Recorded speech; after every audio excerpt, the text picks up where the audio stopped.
ఏపీలో విపక్ష YCP MLA lady fire brand RK Roja political గా ఎలాంటి పంచులు పేలుస్తుందో ప్రత్యేకంగా చెప్పక్కర్లేదు. రోజా మాటలతోనే మంట పెట్టేస్తుంది. ఆమె అధికార టీడీపీలో మంత్రుల నుంచి మొదలుపెట్టి సీఎం చంద్రబాబైనా దుమ్ము దులిపేస్తుంటుంది. చంద్రబాబును అసెంబ్లీ సాక్షిగానే కామా సీఎం చంద్రబాబు అని విమర్శించి ఏడాది పాటు అసెంబ్లీ నుంచి సస్పెండ్ అయిన సంగతి కూడా తెలిసిందే. తన పార్టీకి మినహా మరెవర్నీ మాట వరుసకు కూడా పాజిటివ్ గా మాట్లాడని లక్షణం ఉన్న రోజా తాజాగా జనసేన అధినేత పవన్ కళ్యాణ్ ను టార్గెట్ చేసుకుని ఘాటు విమర్శలు చేశారు.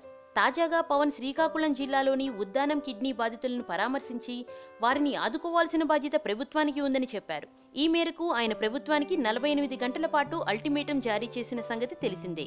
దీనిపై స్పందించిన రోజా ఉద్దానంలోని కిడ్నీ వ్యాధిగ్రస్తులపై పవన్ ఇచ్చిన అల్టిమేటాన్ని తేలిగ్గా కొట్టేశారు. ప్రజారాజ్యం పార్టీని పెట్టినప్పటి నుంచి పవన్ ఇస్తున్న వాగ్దానాలు హామీల్లో చాలా మార్పు ఉందని, ఆయనలో నిలకడలేదని ధ్వజమెత్తారు. పవన్ కు ప్రభుత్వాన్ని ప్రశ్నించే సీన్ లేదని, ఆయన ప్రభుత్వాన్ని ప్రశ్నిస్తారంటే నమ్మే స్థితిలో ప్రజలు లేరని, పవన్ ను మనం నమ్మనక్కర్లేదని తేలిగ్గా తీసిపడేశారు. గతంలో సైతం పవన్ ను గబ్బర్ సింగ్ అని రోజా విమర్శించగా అప్పుడు పవన్ ఆమెకు కౌంటర్ అటాక్ ఇచ్చారు.